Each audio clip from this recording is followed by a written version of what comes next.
Welcome, friends, to Color of Magic, episode 238, your Magic Gaming podcast where we talk about all types of issues that affect gamers at and away from their gaming tables and computers.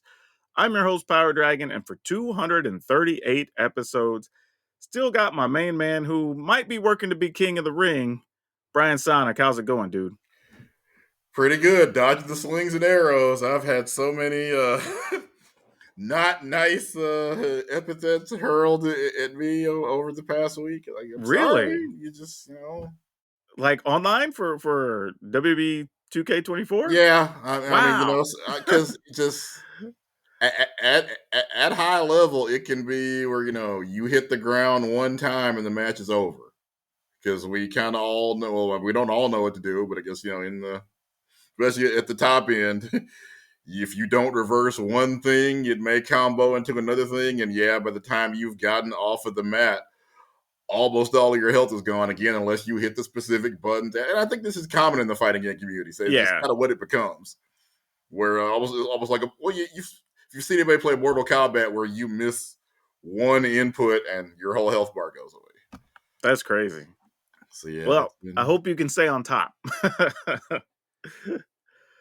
Hey, also, as a reminder, if you want to support the show, head over to patreon.com/color of magic. We'd appreciate it. You'd help us out. Every little bit goes a long way.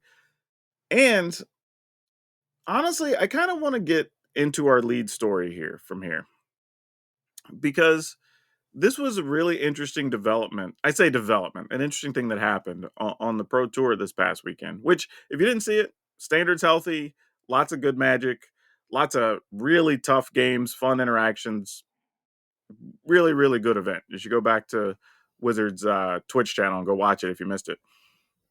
But there was a group that decided to call themselves Sanctum of All to give themselves a fun, quirky name.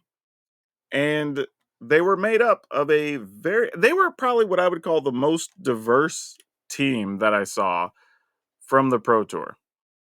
And you're talking non-binary, different backgrounds, men, women, and collectively also had, I think, the best combined record outside of the one team that had the two Japanese players in the finals. So you had their worst record was 7-5. So nobody had a losing record even. Right? Like they all showed up. And they had a couple people that got 8 and 9 wins. So as a team, this is really good. And if I remember right, somebody had posted that a couple of these were people that had participated in the VML, Venus Mercury League that, we talked about before. So this kind of goes all the way back to people saying, well, this VML league is just an easier way for people to qualify and it's not going to be as competitive.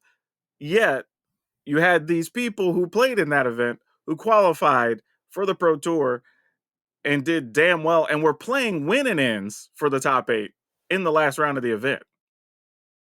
So you can't even say that like their competition level isn't up to par. The right? bigots were wrong again. Who'd have thunk? Yeah, exactly, right. But it's true though. It's the fun. people who always have the worst takes, incorrect again. It's funny, but it's Imagine true. that. Yeah, like literally players that were playing for top 8 played in the VML league to get qualified. Right? Like you can't look at this and say that league doesn't put out competitive play. And if you've watched any of their games, I've tuned in and watched some of them because they do coverage weekly throughout their season. And some of the games are really good and competitive. It's not like these are people that are showing up because they fit a certain demographic and get to play in the event and they're hoping to high roll. Like most of these players are players that are already competitive. They just get into a space where it's favorable to them in a social setting, not a competitive setting. These are the same people who will complain like, oh, get woke, go broke. And yet the more diverse Magic becomes, the more money it makes. And honestly, this is good for a lot of reasons. Like people get more representation of more people that look like them competing at the highest level and being featured on coverage. Like they were talked about, they were on camera, some of them got feature matches. Like which this is is going to exactly lead to what you more want. people of different backgrounds being interested because again, why, if you look at, let's say, how many hours of coverage are there? I know 20, 30 It hours of coverage. yeah, pretty much. I mean, it's over 3 days. So, I mean, you have Yeah. about probably 12 hours for 3 days. So yeah, if you watch that for 9 or 10 hours and you see nobody that looks like you, how interested are you? You know? Dude, we've talked about it before. There are people who have said like, "Oh, well, I didn't see a lot of black people doing content. I didn't see a lot of black people being featured. I didn't see like," and then they come across me or Joe Johnson or whatever, and they're like, "Oh, this is where y'all are." Yeah. Right? Like, We then they're do like, exist. yeah, but it gives them the confidence to feel more comfortable. Or they at least, especially lately, you see people sharing coverage from events and from, Magic Cons and Command Fest or whatever, and you can see different people in the background and you see different people at the tables. And you're like, oh, okay. We're starting to see that. And it's become more of a thing. And people aren't as intimidated anymore. Like, this is good. This is a win Yeah. all around, honestly. I think this is a win for Wizards and the Pro Tour. I think this is a win for underrepresented folks or people Right. that feel kind of left out. I think it's a big win for the VML, right? Because it adds legitimacy to their thing. Which, by the way, they put up a thing for signups last week, I think it was, and I had retweeted it within like I don't know, must have been within 30 minutes, and it already was like half full already. Like they fill up within the first couple of hours. Like it's that popular of an event, and it's all run. I wouldn't. I mean, they make a little bit of money, but basically run by people volunteering to get this thing together, give people a chance to play with other people like them. Like this is a big win all around and proves that what they're doing matters and is important. So like yeah, I just golf clap, you Right. know? I So thought man, we had a new sponsor or something because I think one of my programs is trying to I guess League of Legends is trying to update because a big Riot Games logo just showed up over your head. Like, wait, surely the quote have told me if we got no, I sponsored would by though. Riot, right? Hey, I would though. Somebody wants to get a couple of words in, Yeah. just let us know. But yeah, I just wanted to call that out because the Pro Tour, I think overall, good win all around. You had popular players that also did well, so that's always good for coverage. You know, you Yeah, had I like saw Jim, Kibler was tweeting about it. yeah, you had Jim Davis who did really well on day one, had a rough day two, but he still finished really well, top 16 or top 24, something like Yeah. that. So he had a And he lot to talk created about. Garfield, so awesome Yeah, work. exactly. So yeah, just all around, just really good event, showcase standard, and you got some good social reach out of it for a lot of different reasons. So yeah, and even funnier is this was the pro tour that everybody wasn't sure about because it was the first one in forever not being held at a major event because it was the standalone event that happened in Seattle because it wasn't at a Magic Fest or Magic Con. So coincidentally, everything worked out.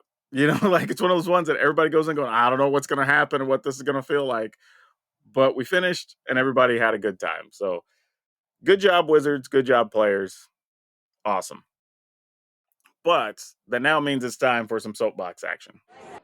Man, this one bugs me because we had a Twitter post that went up that started this whole conversation. But basically, somebody made a funny TikTok or YouTube short. It was a short form piece that was basically about showing them like washing their sleeves under a faucet or whatever, because it's just going to get people riled up and it's just funny to do, right? And it's like when I get home, I'm washing the stench off my deck that got defeated or whatever, just for social engagement. But this person whose name is Laura Shadow or Chaos Shadow Mist, as she goes by on Twitter, just put up somebody else's footage. Yet everybody's going like, "Hey, why are you not crediting the original creator here?" Because it's Pay the One MTG is the other creator, and saying like, "This is literally just their video. Like they just clipped it to where they didn't have any of their watermarks or anything on the video." And this is one of those things that I've thought about because even though we're in a world where YouTube Shorts let you, I guess what they call remix content or whatever, so you can put their stuff with your stuff. And then TikTok even has a built-in stitch function, so you can use somebody else's thing and overlay your stuff or react to it or whatever. There's still people doing this where somebody comes up with a good concept that's really funny, really creative, and then somebody else goes, "Oh, that got like a million views. I should go ahead and copy that." And then they literally, instead of hell, you could even make your own version of it. But instead, they're literally just lifting it and then reposting it on their stuff.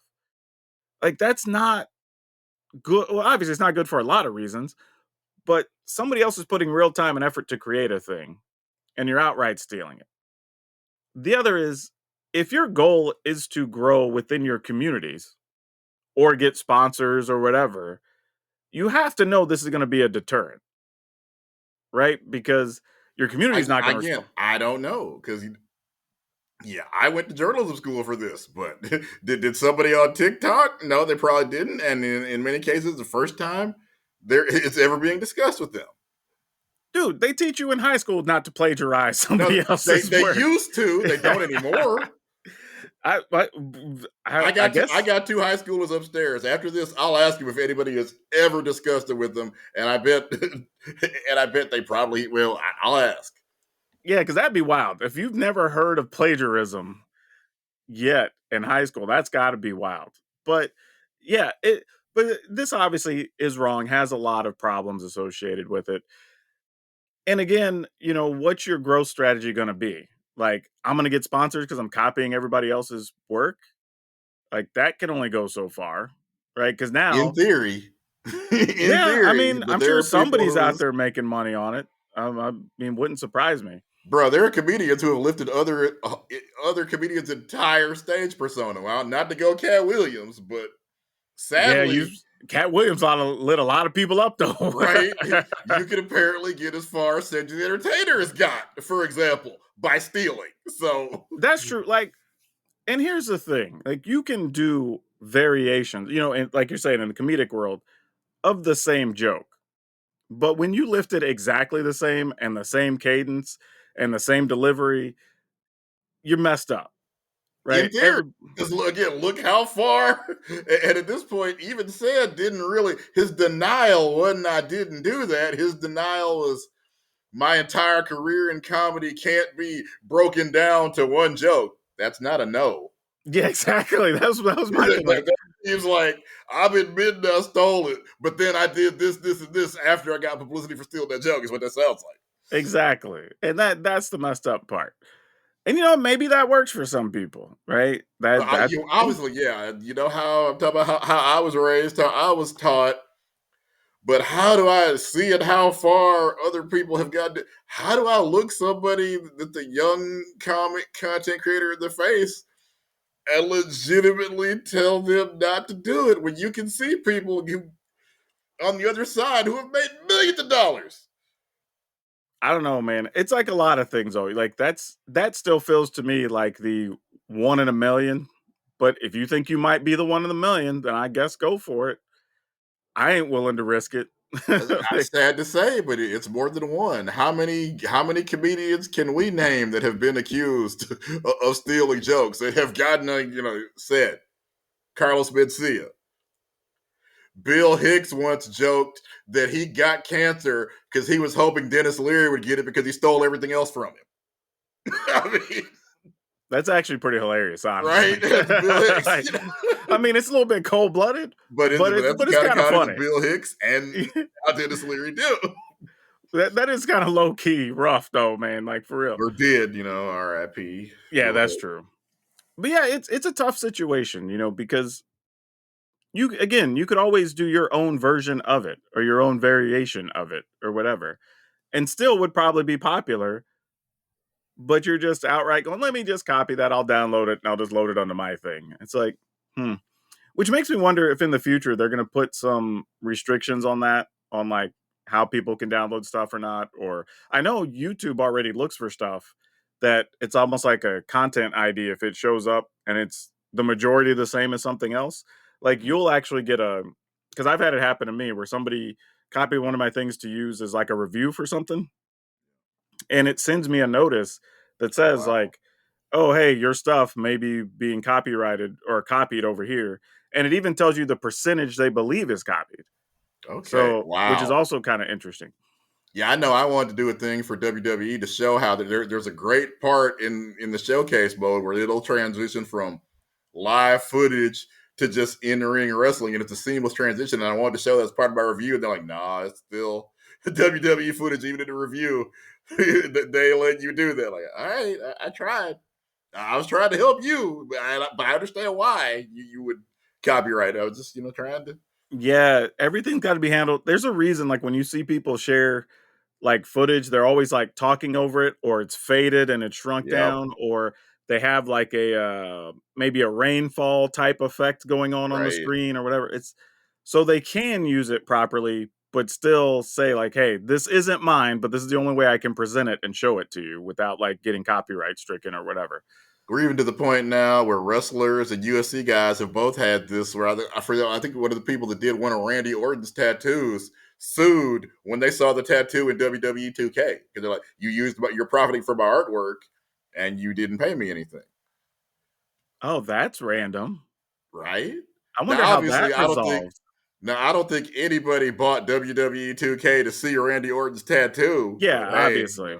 if you got a if you got a lawyer, you're welcome to try See, it. But that's one I wonder. I now need to go look that up to see how it resolved, because that's one where once it's on the person, like you can't like that doesn't even make sense. Like if he's every movie Randy Orton's in, he now has to cover up the tattoo or the tattoo art. Like that doesn't seem right.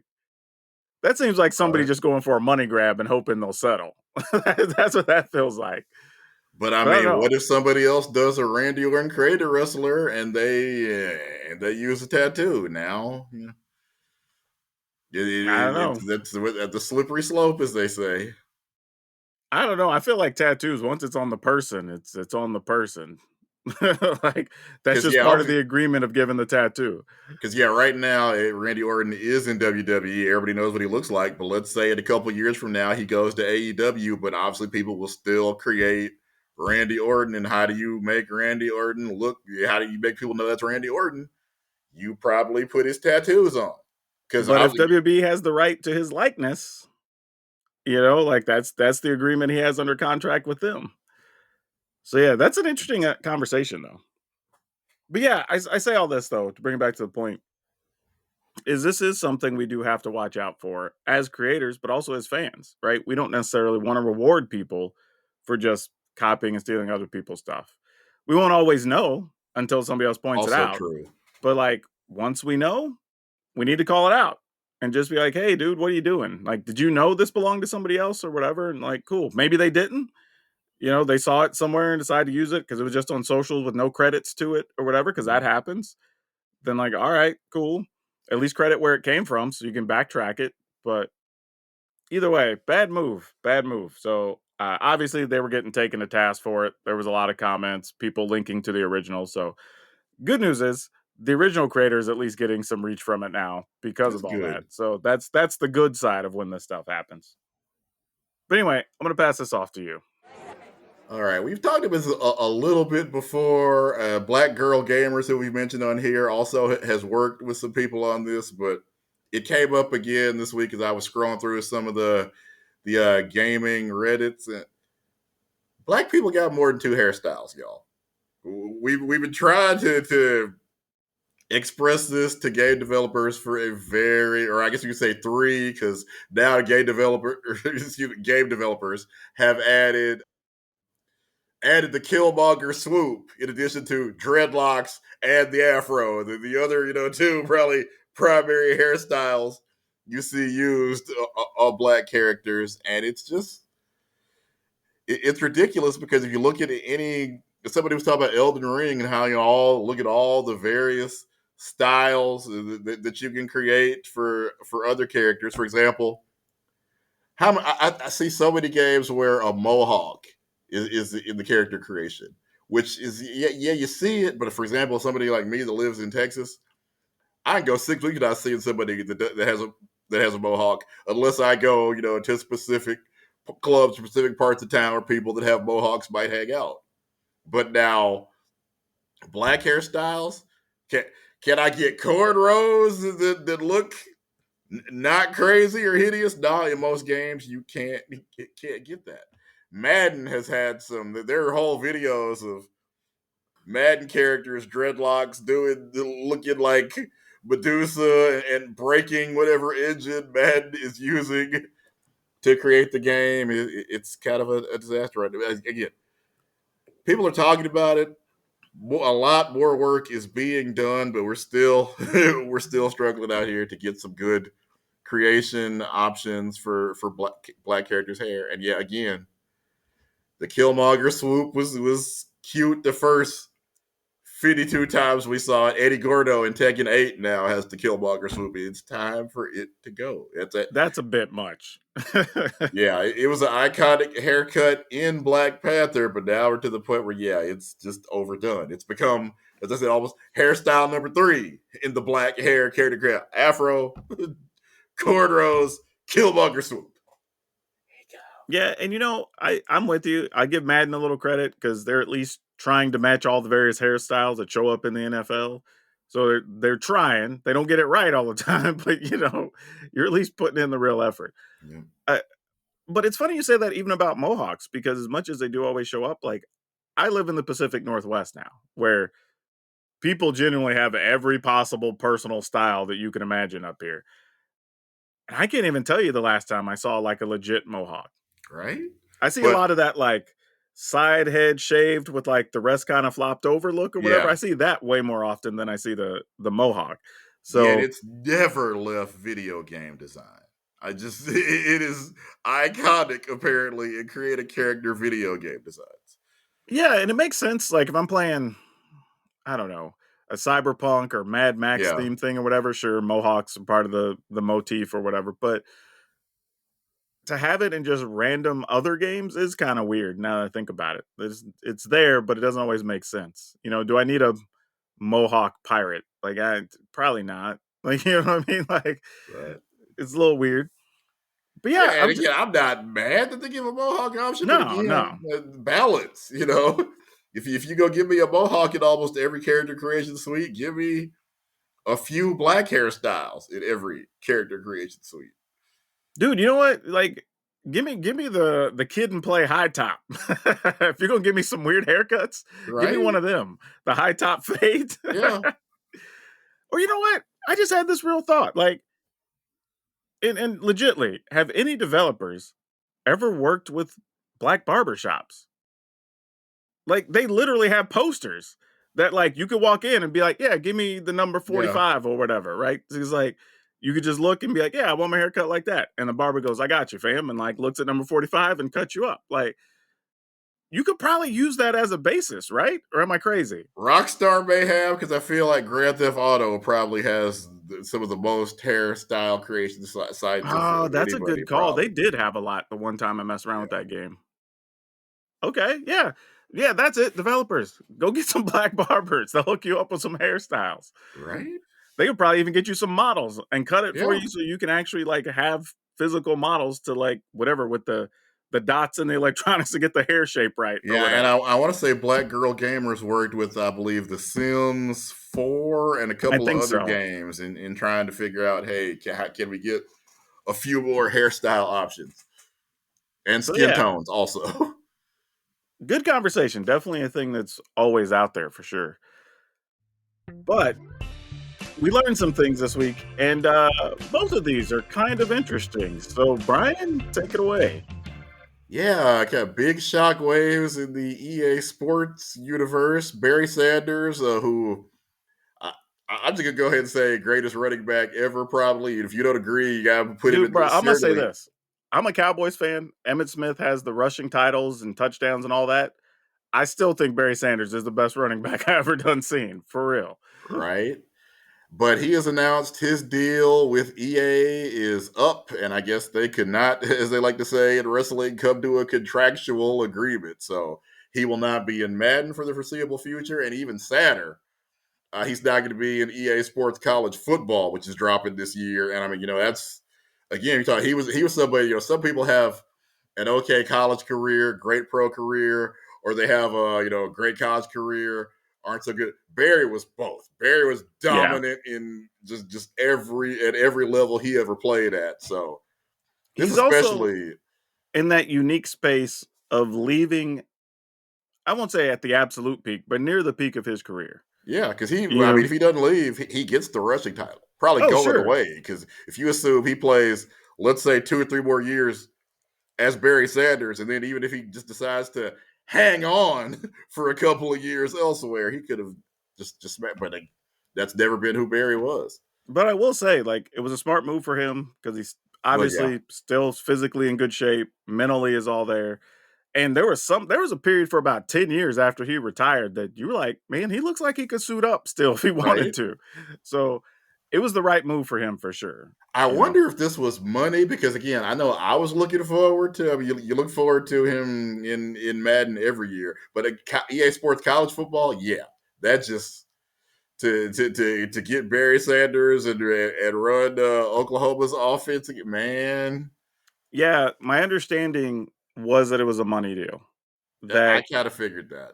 I guess because EA has to work with, like the coaches union or whatever they call it, the quarterback club, the NFLPA, and I guess there's some other one for like either retired players or Hall of Famers or something like that. Yeah, And Barry was good with that for a while, but I guess whatever contractual thing was up, he wanted a certain amount for something for his likeness or being used a certain way or whatever, and and as the they couldn't greatest figure it out. running back of all time, you could understand why he would want a little bit more money than that guy that played for your team for a couple of years. Yeah, I also wonder too how this will affect things in the future because I've thought about this before with athletes being part, or even just celebrities or whoever being part of these different types of projects where their likenesses do bring some money. It's happened a couple of times. If you remember Tecmo Bowl back in the day, would have QB Bills, Yeah. Eagles, because those particular quarterbacks didn't sign the deal. But I wonder if it's also a matter of where they are in their life or their career, right? Like, and I don't know nothing about Barry Sanders' finances, but I'm saying like, is this a case where he's starting to feel like I'm not going to be able to get as many money opportunities, so I need to get as much as I can now because maybe some of my celebrities starting to fade a little bit or whatever, and I need to I cash think in or really he something. probably saw what Michael Jordan gets because Michael Jordan Maybe. goes and cuts his own deals. And again, Barry Sanders is arguably football's Michael Jordan. When you talk Ooh, about, I don't know about that. I don't know about that. I think we're going to turn this into a sports podcast real quick, getting it going down that road because there he are the definitely. greatest. I mean, But even among running backs, so if you ask people, if we say like who's the Michael Jordan, there's gonna be people that want to throw in like Jim Brown. There's gonna be, like there's some conversations to be had. I'm just saying. and when I say Michael Jordan, I'm talking not just the winning Michael, because yeah, there's Bill Russell won twice as many titles, Sure, sure, sure, sure. but who is as marketable as Michael Jordan? Almost nobody. The most marketable probably aren't even playing right now. There's probably like a Chad Johnson or something these days. Yeah, Though, if you caught post draft, that new kid that had the yellow puff jacket or whatever, like he's been all over social yeah. media the last 72 hours, or that dude's been killing it. But yeah, hopefully they find a way to work it out in the future because I think it benefits both parties on that one. Yeah, and I am going to be super sad to not see him in, especially in EA Sports College Football, because For that sure. that has killed a lot of my hype for that game to possibly not, well, not even possibly, he won't be in it. It's official. He ain't working with them. So Well, the thing I found out was kind of 11th hour. I was following some different news stories or whatever, and there was an interesting thing because for those of you who don't know, DreamHack and I think Twitch also, but DreamHack does events all over the world, right? And they just had one in Melbourne, Australia, or as the Australians say, Melbourne. They ended up having a situation where a couple of kick streamers, which again comes back to negative people being on kick, but what are you going to do? A couple of kick streamers were going around harassing people apparently while they were IRL streaming. So live streaming from the event and then somehow decided they were going to get away with harassing folks, which one on the surface kind of says that they kind of how they view kick, like, oh, or I this mean, isn't going to be maybe that's backlash or their whatever. content. That literally may be like what they Well, did. yeah. Maybe that kind of. And that's what I'm saying. They kind of felt like there was going to be no repercussions, right? We can just do this. It'll be fine. Well, And if you've seen Aiden Ross still be platformed, why would you think there'd be any repercussions? bruh, tell me about it. But as it turns out, the people at DreamHack were like, nah, let's find those fools. They're bounced. We're just getting them out of here. And then later said they were just banned from their events. Not even just booted out of that event. My understanding is they are Wow. banned from DreamHack events, which good on them. That's what should happen, right? If you're going around harassing people, like just get the folks out of here. We don't need them around. Now, of course, I'm sure you were like me and thought, well, whatever. They're just going to go back to kick and whatever. Again, because they gave Aiden Ross a Rolls Royce after Exactly. his ending, so But to my surprise, as my double down on what did I learn, Kick actually was like, yes, those were Kick streamers. However, they were there on their own dime. We did not pay for them to be there or whatever. They were just live streaming from the event. But we also agree that is screwed up, and they are banned from Kick. that's I'm shocked, but they're just Dude, same. I was like, because I'm reading through the statement. I'm like, all right, this is corporate statement of like, hey, we didn't pay for them to be there. They don't represent our company, blah, blah, blah. But then the next section was, but we do agree that this is poor behavior and we don't want that to be a reflection of us. So they are also banned from Kick. So, like, good on you. Because considering again, the chuckleheads that are on the platforms. Like, what did they do? Or they like what? that's the thing. I haven't had time to follow up and see what the actual footage was. I plan to look it up later and maybe I'll do a follow up next week. But enough that even the people in charge, either, okay, one of two things. Either it was that bad to where the people at Kick were just like, yo, that even for us, that's too much, right? Which means it was probably crazy. Right? Or they are starting to pay more attention and be like, hey, if we do genuinely want to grow, especially when stuff is in the public eye like this, we Yeah. we got to do something about it. Let's And we'll hope see. that's what it is. We'll see. But yeah, that one just kind of surprised me. One, that incident even went down, but two, the Mhm. way Kick responded to it. Congratulations, because if you really bet me $100, which way do you think Kick went with this thing? I'd have been like, people Right. probably just went right back to Kick. I'd have lost $100. Yep. Like, you could have asked me 20 I'd have, times, I would have bet $100 against all 20 people and lost $2,000 is what would have happened. yeah. Oh man. All right. With that said, let's get into some of these topics. All right, so we had a series of leaks come out for the next Magic set, which seems to happen every other, every third set or something. But Modern Horizons 3, super anticipated set. There were pre-orders coming in with different retailers and online stores, even before they knew a bunch of cards in the set. People are trying to get in at the lowest price and know they're going to buy it anyway. So set's going to do well regardless. And Wizards this week kind of made fun and said, "Hey, we know there's leaks. We're putting out some of the stuff early," and kind of took it on the chin a little bit and had some fun with it. But the weird thing to me is that this is a recurring thing, and we've joked around before. We like us a good conspiracy theory if you got one. But people still think that Wizards are putting out these leaks themselves, and I can't get with that logic because it's the same conversation I have every time somebody presents me with a conspiracy theory. Who benefits? Like Right. that's the baseline. Like somebody has to benefit for this to be a thing that people are trying to do secretly or cover up. Wizards already has a full schedule of products coming out. They already have tons and tons of preseasons where we're looking at preview cards and whatever. They're lining up a bunch of stuff with creators and artists, and hell, now they're using musicians and actors and whatever. Why would they undermine all their own efforts putting out, you know, 20, 30, 50 card images, sometimes less than a week early? Like, who does that benefit? Like, that's the thing. Like, it makes no sense to say that Wizards would be doing this. Now, the counter argument apparently seems to be that, well, why are the images always so fuzzy and blah, blah, blah? And I'm like, one, if I'm trying to build hype on a thing and I want stuff out early, I would just make better images available to whoever person X is that has to go out Right. and post these, right? That's the first thing. The other is there's a chance they're coming from somebody who's got their camera off to the side, snapping some pictures as stuff's going by on the printing machine or whatever, whatever, wherever they're getting the images from. So I don't know. But now, is it somebody probably in the system at Wizards? Yes. That is very likely. But is it somebody doing it on the order of somebody at Wizards? No, that doesn't make any sense. It really doesn't. And I can tell you, even from being there, I've had times where store owners called me or texted me directly to be like, "Hey, dude, somebody tried to sell me some cards that I ain't seen before, like whatever." And those situations were resolved before the public even knew they existed. So this is very common to happen throughout a production chain. Hell, I have a friend back home who works at M&M Mars, and I don't know if I told this story before or not, but they were doing a contest with, like, I think it was like Uncle Ben's rice or something, because M&M Mars makes a bunch of stuff.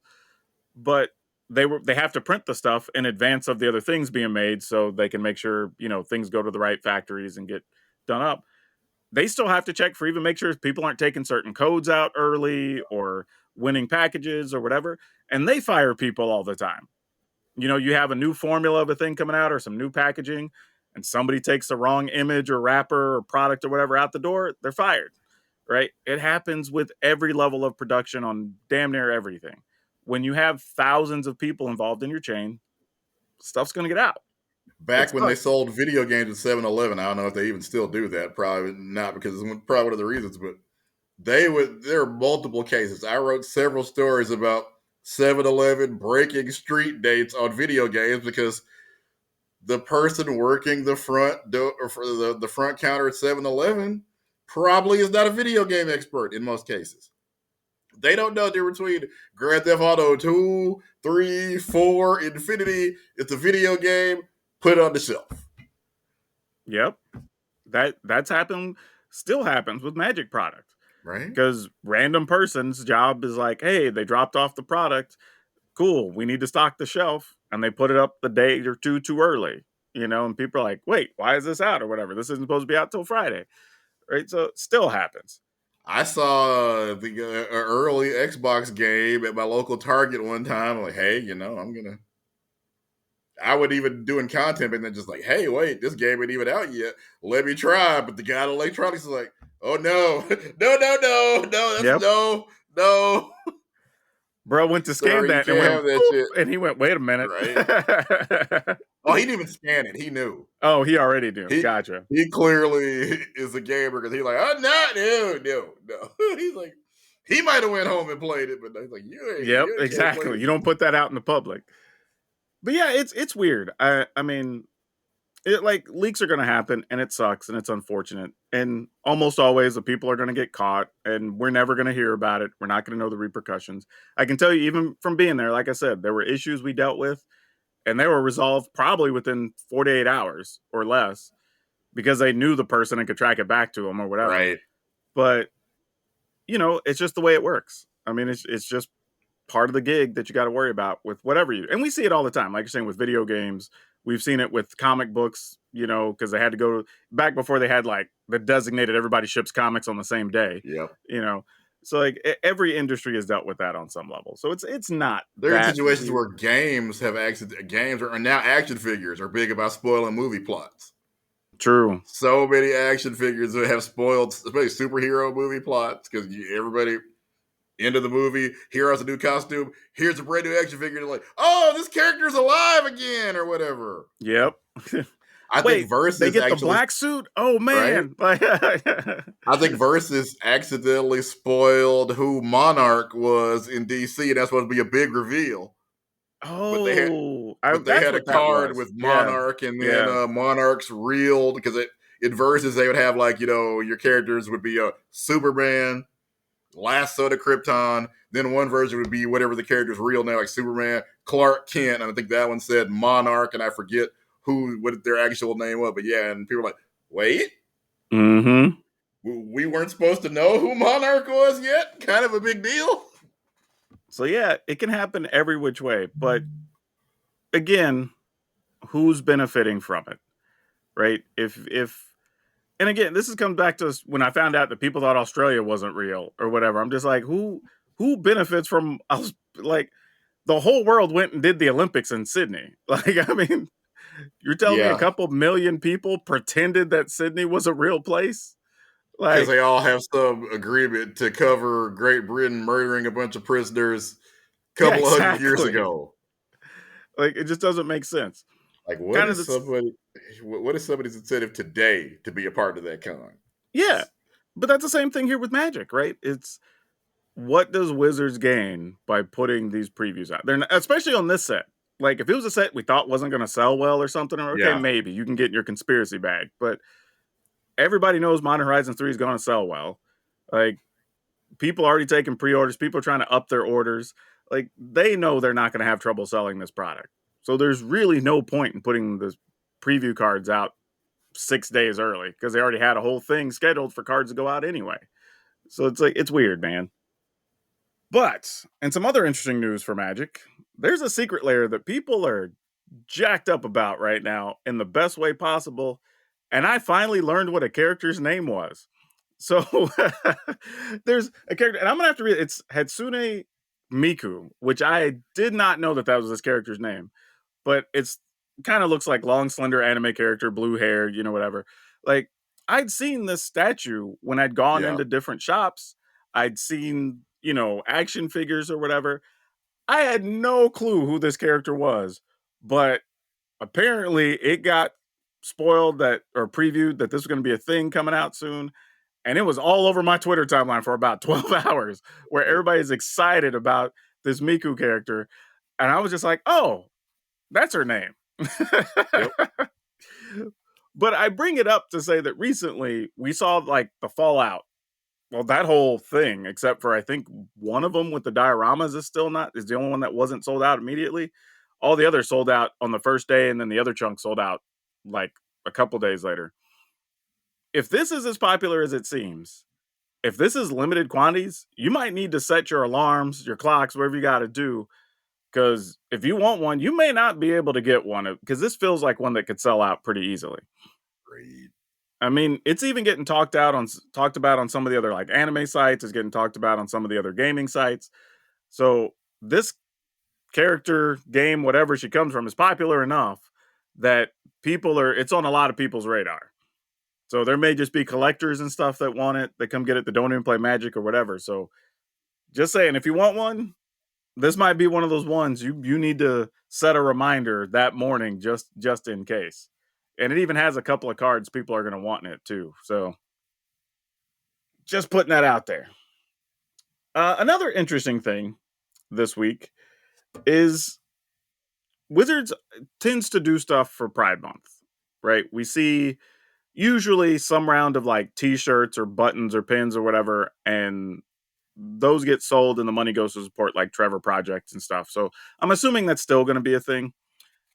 But they're trying something new this time and wanting to allow stores to run an event to go along with Pride Month, which is a cool idea. Like, I'm with this sentiment Yep. altogether.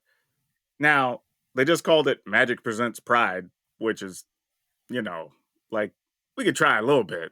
Like, that's like the low effort thing, but it's cool. And the idea is you'll be able to show up to your local store. You can play any two legends as your commander, so they don't have to have partner. And then you just play commander with those partners being available to you, which is kind of interesting in concept. You do, side note, you do have to schedule this or get your local store to schedule this by, I believe, May 31st. I'm gonna have to like double check that while we're talking about it just to be sure, so people can make sure their local store sign up. But my issue with this is I like the entire premise of what we're trying to do with this. Yeah, May 31st. Schedule your event before May 31st, it says. And the event itself is going to happen at the end of June between the 28th and the 30th.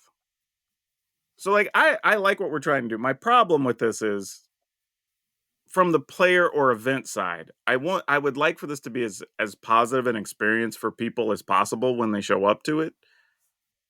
And I don't know if that's what's going to happen because it feels like people are going to play it either super casually, which would be nice. Like, we would love people to play it super casually. So people showing up for the first time, or maybe people part of the LGBT community that are showing up because this is a pride event at their store, like they get the best introductory casual fun experience to the store, right? That's what we would like, maximum participation. And I could see that being a case where some people just go, all right, I'm gonna take one of my other legends out. I'm gonna let that be my other commander. and just play my deck as is, whatever. But because I've seen it too many times at the store level, and there's always too many damn tryhards. There's people already talking about, well, what are the two most busted commanders I can play together or whatever? And it's just like, that's why are we like this? like, like Um, this is an introductory, fun, like promotional event. but There, how do to you my prevent understanding, it? Is the thing? How would you go about preventing that? honestly, I would have went with some different rules. I would even you could even make stuff that restricted certain cards. Maybe you make some stuff that does fun stuff when certain things are in play. Maybe there could I mean, it feels kind of low effort. Maybe that's it to me. Like I feel like if But I mean, but you don't have like you have a problem, but you don't have a way to fix it. but So I it's like do. I'm how? saying let's make Oh, in-game rules that do some fun but things. okay, what would some of those rules be? Is the thing? It could be Is what anything to I'm. do with drawing cards. It could be with number of people in the game. It could be with certain types of cards in play. It could encourage people to play certain themes. We could do a bunch of different stuff other than just play the two most busted commanders. Because that's what's going to happen. Like Like I we've guess already get like seen people okay, so talking like about it. what would one theme be? Is I guess what it, We could do stuff around certain colors get bonuses, right? So if you're playing okay. green creatures get this thing or blue creatures get this thing or whatever, right? That could be a thing. We could have stuff with certain types of cards in play. Hell, we could do you get two male legends in play, or you get two female legends in play, or two androgynous legends in play, and there's a bonus, right? Because it's an LGBT thing, right? I'm down with that. Like there could be, Are there two Android? I know Ashiok is this like non-binary. How many non are there I'd two have to go look. non-binary legends? I mean, we could I'm also not. have some that like, you know, if they're a tree folk legend, we probably don't know if they're male or female. So like that could qualify. I don't know. We'd have to make rules for it. But I'm just saying there's something we could have done that would have been better than just let's just let people slap whatever two busted things together. Because I think, in general sense, I think if this was just like your regular commander night or whatever, I probably wouldn't care. You just want to do a fun variation. Maybe your players like high power commander, so you're letting them go hog wild for a night, whatever. I think for this particular event, because of what it represents and what we're trying to do and trying to invite people in, and we want that positive experience, I'm hoping, and I really, really, really want to be wrong. I'm hoping more players treat it in the spirit of the event and they just build something fun. Or, like I said, you just play your deck and you play access to two commanders instead of one. That's fine. But do something more fun and never try and do something busted. Because my understanding is, at least from what I read, there's not even prizes for doing better. There's supposed to be some kind of special rainbow foil art poster thing that's just for participation. Everybody gets it. So you show up, you play, you get it. So at least that part is you're not encouraging people to just be a ridiculous. It's just, hey, you show up, you do a fun thing, you get this poster to take home or whatever. So, and they haven't showed the imagery. They said it's coming, so we'll see it probably in the next couple weeks or whatever as we get close to scheduling being finalized. But again, I like it. I like the idea. I would Yeah, love for I'm them to in do. favor of the idea. I'm glad Yeah. they did something because like for Black History Month we got nothing. Oh, So sure. And I'd I'm love glad to, something is being done. dude. I'd love to see stuff for all kinds of things. I'd like to see. I think right now we're well. I mean, I played Madden a couple hours ago and logged in, and they're celebrating Asian American Pacific Yep. Island Heritage Month, and I'd they be gave for me a that. Sam Howell card. That was what did I learn? I didn't even know Sam Howell apparently is, I believe, part Korean. So that was a thing I learned today. Yeah. So I Yeah, mean, I but would love to again, see. I would hope that every one of these months or events gets some kind of celebration. And so far, we're just, so again, I'm ecstatic. As you said, for whatever reason, Pride Month is one that all the companies seem to be able to wrap their head around and know they got to do something. I don't know what it's going to take to get some of the other months to that point, but yeah, this is. I'm excited to see this yeah, event.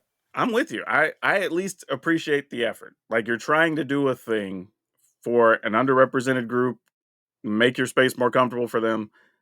All for it. I just wish it would have had a little bit more thought put toward it. But hey, something's better than nothing, right? I'll take it. But that brings us to our dinner table conversation. And this, I don't know where we're going to go with this because I feel like it's a kind of all over the place conversation, but kind of based on last week because we talked about cost of conventions and big events or whatever. But we are kind of entering a new world with just like the cost of entertainment or your gaming budget these days. Because next year, and because you're a big video gamer more so than me, like they're saying at the end of 2025 or so, we're supposed to hear about whatever the next phase is for PlayStation. I don't know if it's going to be a PlayStation 6 or whatever. But what would even be a realistic cost for that we would be okay with? Because this generation came out at $500, right? Are the next ones 6 or 700? I'm sure they probably are. Because let's be honest, you couldn't get a PlayStation when they first came out, so a Yeah, bunch of even at people paid 500. yeah, 6, 7. I'm sure somebody who had already promised little Timmy one for Christmas and then didn't realize they were going to be a rare thing probably paid 1,000 or more because scalping was out of hand. So it's like we always talk about, it's what the market will bear, and the market will absolutely bear $600, $700. Yeah, and then the other question is too is like, what even becomes a good price for games going forward if one, the majority of them are just going to be digital anyway, you don't physically own anything, or even you lose your game when they take it offline or take your system offline, right? Yeah, that's the big Or problem now. the other, that more games are being delivered. I won't say incomplete because they're playable, but have a bunch of No, you can DLC say that comes incomplete. after it, right? Incomplete is actually pretty accurate. For some Growing of up, them, some just get DLC when that when we add on bought to the game, but yeah, when we bought Metroid, it worked. It was flawless fair. because there was no internet. You couldn't patch the game later if something didn't work. Games are now constantly launching in, as you said, incomplete, broken, just basic things don't work because they know, hey, some of this can be fixed later with a patch. But then what becomes a good normal price for that, right? If we move to the future world and The say price right we now, I guess, is no, right now is 70. I mean, they were at 50 for really a long time. So while it feels bad, I guess it was time for upgrade, honestly. yeah, 70 feels like so much. But again, think about you take your family to the movies. How much are you going to spend? Yeah, I mean, Easily, it's for depending on, like, for example, husband, wife, 3 kids. Yeah, that's depending on oh what time yeah, we I get go. off That's cheap 60 or because 70 we can go to a matinee, 12 bucks a head, two of us, right? maybe we get some popcorn or drink and whatever. We're Oh out, yeah, whatever that if is. you get popcorn, we easily can We're pass out, what a video game is whatever going that to is, cost. like 45 bucks, 50 bucks, whatever. And then that movie's over in 90 minutes.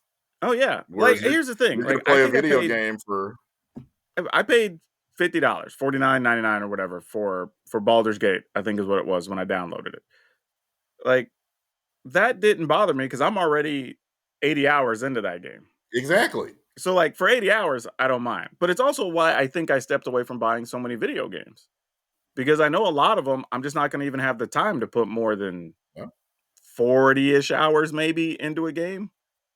And that's if I even finish it. A lot of them I won't, honestly.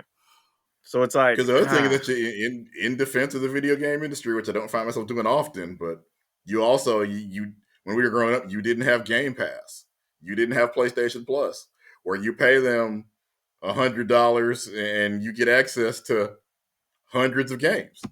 oh sure. And that's what I'm wondering. Like, is it worth it in the new world to pay for whatever PlayStation 5 or 6 or Xbox, whatever, $600, $700 to just go, okay, I'm cool not having games, and most of my play is gonna be on the Game Pass, and I'm just gonna give you your money every month for it.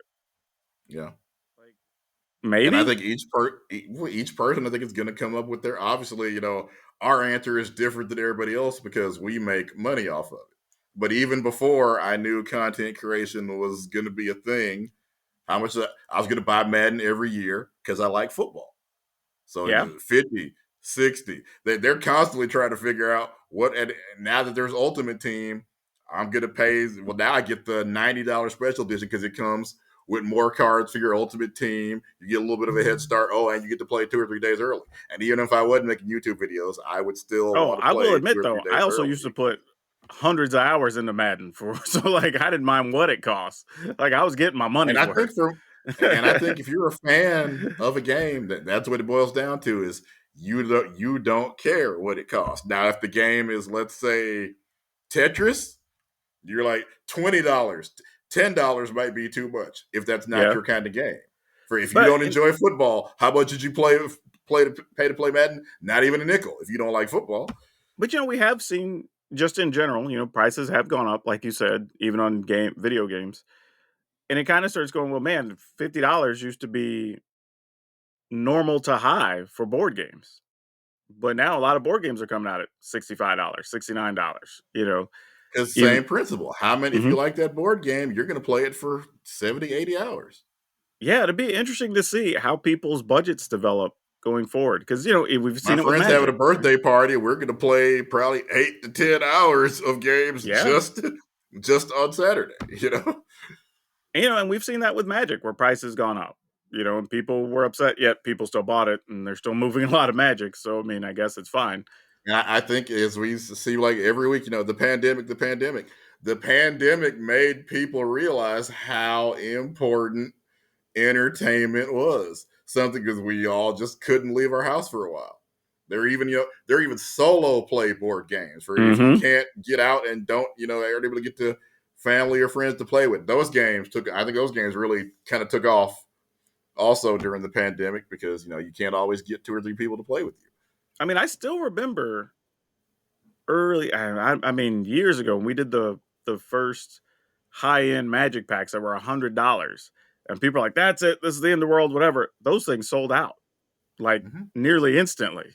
It's just like, oh, so maybe $100 ain't too expensive.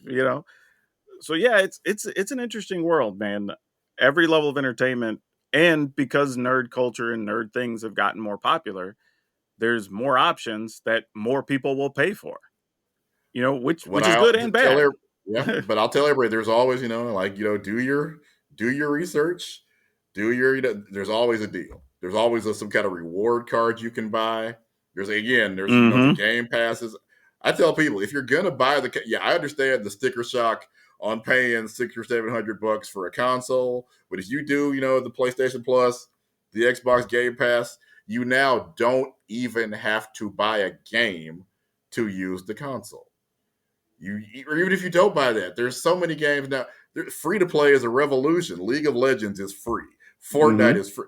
It used to be free to play meant this is a glorified iPhone game. No, some of the biggest and best games on the consoles now are completely free.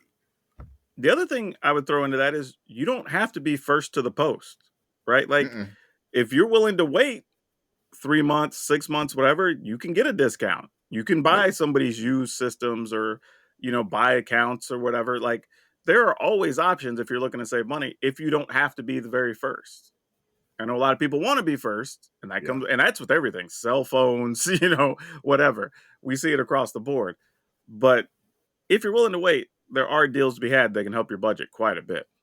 Because as somebody that plays, Madden and MLB certainly every year, and the last couple of years, usually WWE too.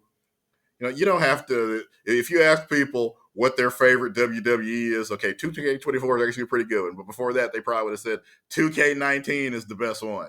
And if you don't care, especially about playing online, you might still be playing 2K19 and having all the fun in the world. Same thing with Madden. Every year, how often do they really have a new feature that's a big upgrade? Feels like it's probably every 2 to 3 Yeah. years. Dude, that's again, same thing I do with my cell phone. So I buy them, I keep them Yep. probably 2, 3 years before I'd even think about replacing them. But I know people who want to buy every new phone and then they complain about some of the stuff not working. They got to wait for the updates or whatever. And it's just like, yeah, that comes with having stuff early and you pay a premium for it. But yeah, I don't know. We got a lot of options, at least as nerds these days. It's just what do we choose to spend our money on? Great. But all right, Brian, what's where they can find you on the social media machines? All right. I am Brian Psionic on Twitter, YouTube, and Instagram. I just actually it's today, but it'll be a couple of days old by the time y'all hear this. I just dropped a Shane McMahon video because I'm to the point of the year, you know what? Feeling cute, I'm going to play Shane McMahon. See if Nice. it works. You can find me everywhere at PowrDragn, PowrDragn. And don't forget to support the show. Go over to patreon.com/colormagic. And as always, wherever you are watching or listening, good morning, good afternoon, good evening, and good night. Please remember to take care of yourselves and your family. Remember to be awesome. And most importantly, be awesome to each other.